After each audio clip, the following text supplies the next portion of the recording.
Watch newscast. Wind gusts still up to around 35 miles per hour this evening with the cold air moving in. So tomorrow morning it will be frigid, and we are watching for the possibility of some winter weather by the end of this week. Stay with us for the latest on that. Now at 7, it's been 20 years since the tragic train wreck in Graniteville. How the accident has shaped the town as we know it. Plus, as the second round of storm debris cleanup continues, one city leader says many people in Augusta are still awaiting first pickup. And more delay is on the way when traveling in downtown Augusta. A look at where this next phase of construction will be as your News at 7 starts now.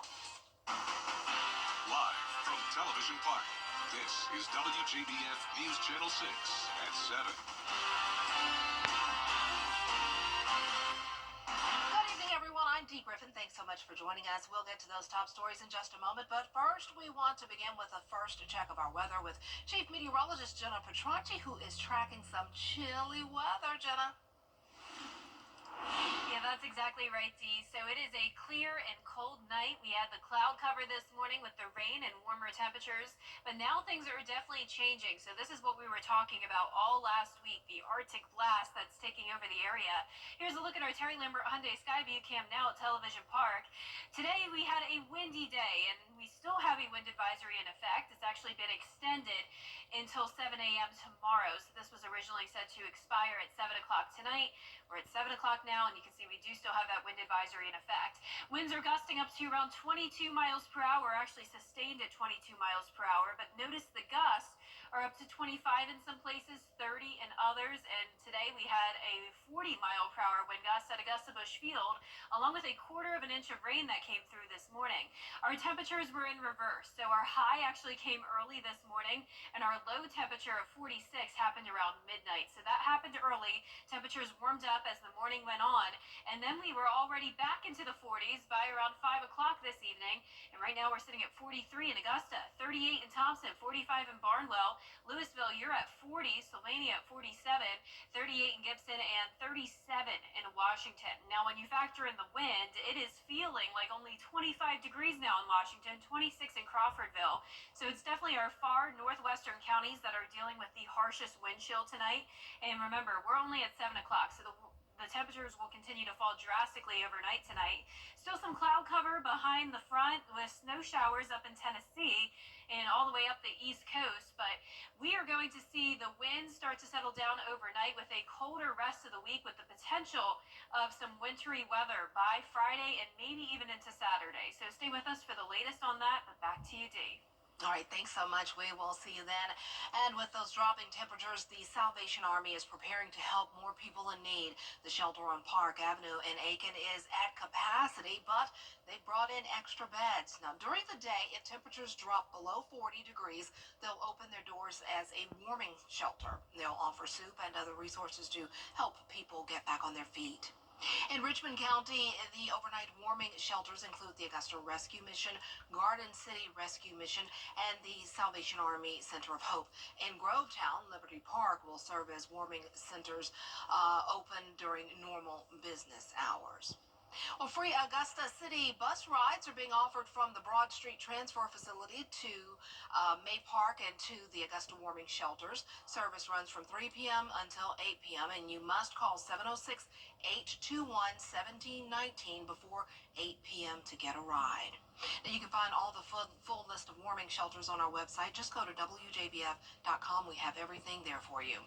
New tonight, 2 teens are dead after a crash in McDuffie County. The crash happened this morning in the northbound lane of the 4400 block of Highway 17.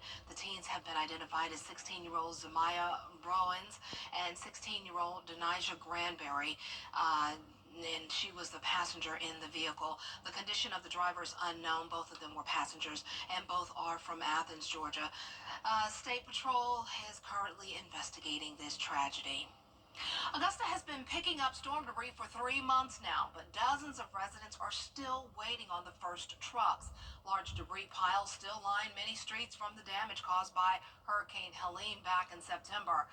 Augusta Commissioner Wayne Guilfoyle taking to social media, asking residents which streets have not had their first pickup. He received almost 200 responses. Oh, absolutely. And I had 16 people share it, and so I got to find it. That's what I was doing this morning, is writing down all the roads that has not been had the first pass, and it actually helps out Sarah's that's here in town picking up the debris because they don't know our local community. Augusta's debris manager says pickup is still underway and expects the first pass for all residents should be completed before the end of January. Well, it's been 20 years since the Graniteville train crash. Aiken Bureau Chief Sean Cabbage has more on how the community is growing. It's 2:39 exactly on the clock. Big screeching, bam, boom, vibration, didn't know what it was. Robert Wise was in his home just yards away on January 6, 2005, when a Norfolk Southern train derailed, hitting a parked train near the Avondale Mills plant. Went outside. Within 30 seconds or a minute, my neighbors had a scanner, and they were hearing the call to evacuate. Freight cars and gas tankers spilled, releasing chlorine gas. More than 5,000 people were evacuated, and at least 9 people died. 2 weeks later, there was police from everywhere providing security for us. There were still first responders running around doing what they could do. We came back and we've rebuilt, and we pride ourselves on being resilient. Years later, the area is bouncing back. Rolls-Royce, Bridgestone, and Meta are expanding here. Better World Studios is turning Hickman Hall into a creative hub. And they're having events, looks like about 3 times a year now.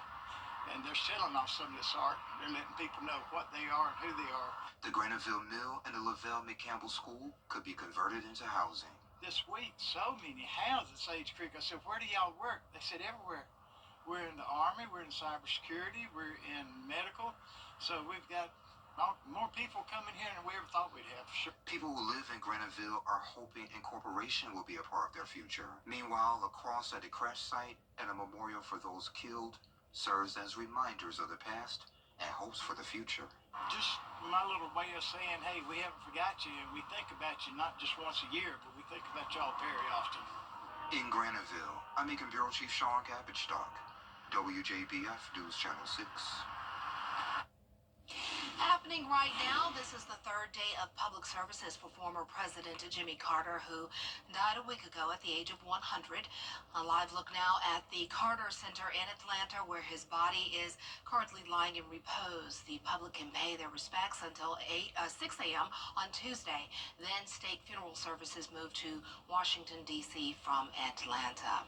Well, thousands of people from across the state showing their respects for President Carter. We spoke with people who went through the line and say it was a solemn silence when you enter the room. The president is guarded by armed services members until his burial. At all times, he will be guarded. One person we spoke with says it was important to that person that they traveled to say goodbye. He was really the first president that I remember truly being engaged with, as a kid. And my brother was in the military, and he was my brother's first commander-in-chief. And it was really a big deal. He's from Georgia, and he did us proud. President Carter will depart the Presidential Center one last time after a ceremony tomorrow at 9:30 in the morning. And for a look at the full plans for President Carter's state funeral, just go to our website, WJBF.com. Well, starting tomorrow, downtown Augusta will see some new construction near Broad Street, and Maria Smith has more. Both sides of Broad Street will go from 2 lanes to 1 lane in that area, something that will only cause the downtown streets to be even more congested. Yeah, usually the parking's always been kind of difficult, especially during lunch hours and stuff, so a lot of people that come in here all the time know to just go to the back. It's what Johansson Sporting Goods owner Kim Fulmer says she recommends when construction causes heavy traffic delays. So we're kind of used to the the construction that's been going on. It's been going on a while. A lot of our repeat customers know that we have a back door to the building, so when you can't get in the front of the building, they usually come to the back, but a lot of people don't know that. If you're someone who lives and or works in this area, you'll still be able to access surrounding areas, but the city wants you to be aware of traffic delays. Fulmer says she has a plan of her own. Well, I mean, I would definitely suggest to try to come to work a little earlier or leave a little later. Sometimes I will leave a little later just to let the traffic kind of, there's no point in me leaving work when I can't get home through all that. So I'll just wait sometimes too. So, you're just going to have to be patient. And, we're just kind of used to it. Well, coming up, President Biden visiting New Orleans today to meet with the victims of last week's terror attack on Bourbon Street. We'll take you there next. Hey there, Georgia. Today we made it to a high of around 60 degrees, but it happened this morning. We're actually all the way down into the upper 30s in some places now, and tomorrow we will only top off in the 40s for highs. Buckle up because we are on the temperature roller coaster with the chance of winter weather. Your full Viper 6 forecast when we return. Inside Hollywood's Party of the Year. Where else would ET be? The couples, the fashion. It feels like a coronation. Come on, baby. What you didn't see on TV. It's E.T. Yes, ET. Monday night at 7:30 on News Channel 6. Now, your most accurate forecast with WJBF Live Viper 6. Welcome back. Cold air is taking over the nation on this Monday evening, with the last warm spot being Florida, and even Jacksonville, Florida, now down into the upper 50s, but still low 70s there in Miami. That's the only place you can escape the cold unless you go all the way out towards the West Coast. But notice the central United States now seeing the teens as far south as Kansas City. Our next door neighbor of Alabama down into the upper 20s and even 30s near freezing in Dallas, Texas. We're near freezing now in our northwestern counties, 36 as well in Washington and Crawfordville. The rest of us in the low 40s. And here's a look now at our Terry Lambert Hyundai Skyview cam in Aiken. It is just a clear and cold night with gusty winds, which is making it feel even colder outside. West-northwest wind of 18 miles per hour, sitting at 43 in Augusta. Dew point is pretty low at 29, and those winds are gusting up to 30 in Aiken, 29 in Augusta, 25 in Thompson, 30 in Crawfordville.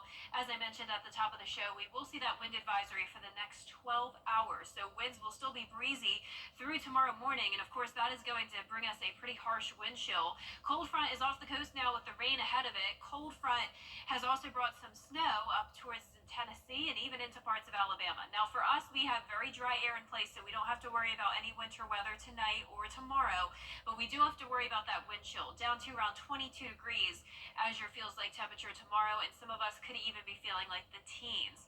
Then the actual temperature goes down to 22 Wednesday and Thursday morning and 23 on Friday morning, and even next week looks pretty cold. But here's what we know so far when it comes to that Arctic blast. It's from Tuesday through Sunday, the coldest air of the season with that harsh wind chill tonight. The winds will settle down as we go into Tuesday afternoon, and then we switch gears into focusing on this winter mix possible on Friday and maybe even into Saturday morning. So now we are in the 3 to 5 days out range. That's when we start to pinpoint, is it snow, sleet, or ice? Well, of course, for us, we have a pretty tricky situation here because it looks like it could be all three and maybe even rain on top of it. But last week we were talking about pattern recognition, so we were trying to determine if we were going to see that Gulf low, which could bring us the moisture we need for winter weather, and it does look like that will happen. And I would say it is looking more likely that we will see winter weather than not. So here's the Gulf low that we're going to be watching.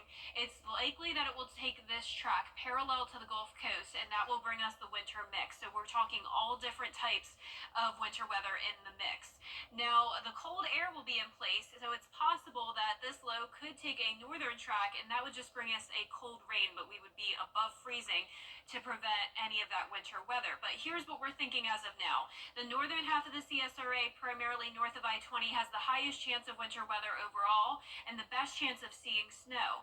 The central CSRA has a slightly less chance, but a higher chance of freezing rain and ice, unfortunately. And then our southern line counties have the highest chance of it just being a cold rain. But the main takeaway is that everyone has at least the chance of some winter weather, but since we are still around 4 days out, it's hard to get the specifics, but we will continue to fine-tune the forecast and keep you updated. Lows tonight will be in the mid to upper 20s. Highs tomorrow will be in the upper 40s. And here's a look at your 10-day forecast. Sunny and dry over the next few days with frigid mornings. 60% chance of rain in that winter mix on Friday. A few showers Saturday morning. Could have to watch for the potential of freezing rain there as well. Then sunny and dry next week and staying cold. Now back to you, Dee. All right, thanks so much. Coming up, if you are looking to save money this year, the new year is a fresh start.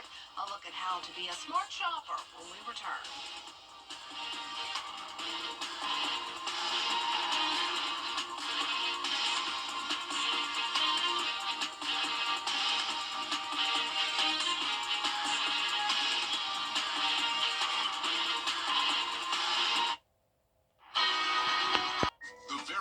Morris Show, Thursdays at 12:30 on News Channel 6.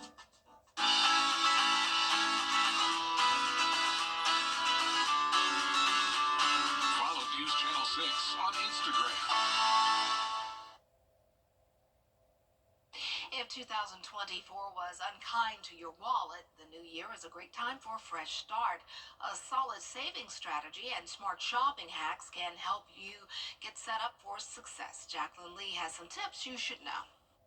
For many, 2024 was challenging financially. Creating a nest egg while trying to make ends meet can prove difficult. The new year offers a really good opportunity to get in a different headspace about money. Opening a high-yield savings account is a great place to start. There are many online high-yield banks, like Bread Financial is one of my favorites. They offer a 4.6% APY, which is quite high, and the account is very easy to set up, and then you set up automatic withdrawals. Also, having a separate account for savings can be less tempting to dip into until you really need it. Clearing out your clutter can bring in extra cash by taking clothing you no longer wear to a consignment shop where you can earn a commission on the sale. And for unwanted gold jewelry and electronics, there are companies that will buy them from you. Give you a prepaid label and you just send it right to them and they pay you out very quickly. With food prices showing no signs of dropping, consider loyalty rewards programs, buying in bulk and using cashback cards as a way to get some relief. Even if you're taking a break from credit, you can still earn on purchases with cashback debit cards. Impulse shopping can be a real problem because modern tech makes it so easy. Removing the payment method from your social media channels, from your mobile wallet like Apple Pay or Google Pay, that just makes it so you have to take an extra step. You could also kind of establish a rule where you have to wait a while before you make a purchase. Lastly, try giving yourself an allowance every month with a firm cutoff amount. Wise choices now can result in big savings at year's end. Jacqueline Lee, ABC News, Los Angeles. And we are less than a week away from this year's Border Bowl, and tickets are still available. The best seniors in Georgia and South Carolina will take the field at Strom Thurmond High School this Saturday. Kickoff is at 1 p.m. Tickets are $10 and will be $15 on game day. Parking will be $5 in cash. Now, all you have to do to get your tickets is to go to WJBF.com. We have everything there for you, and we'll see you on Saturday. It's bow time. The Bojangles Chicken Rice Bowl is back. Get dirty rice. It's the January clearance event at Weinberger's. Everything must go. Top quality brands, accessories, and more. Tons of in-stock merchandise ready for immediate delivery. Can you really get all this at prices better than the internet? Yes, you can. First time that when I seen him, a lot of stuff came into my mind because I wasn't prepared at all. I know the first 3 months of his life were really important, and I wanted to be there all the time for him. First time he was like, "Daddy, Daddy." That was one of his first words.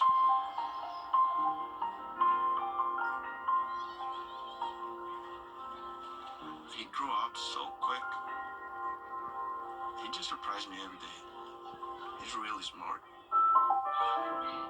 I really think he can be an astronaut, president. But I'm gonna support him for wherever he wants to be. Whether he wanna be a photographer, musician, whatever. As a father, I guess you don't focus on you. I put himself first. That's what a dad does. The Aiken Performing Arts Group presents.com. We are getting a look at some cool new technology this week at the annual Consumer Electronics Show in Las Vegas.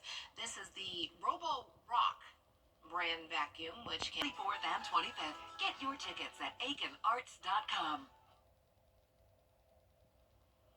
We are getting a look at some cool new technology this week at the annual Consumer Electronics Show in Las Vegas.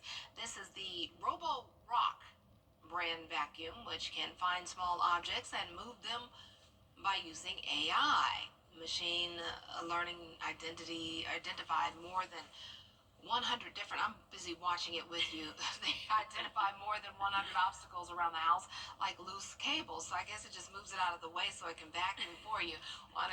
Instead of you doing it yourself, moving the things out of the way and letting the vacuum come through. You know, I don't like the new modern vacuums. I have one. Okay.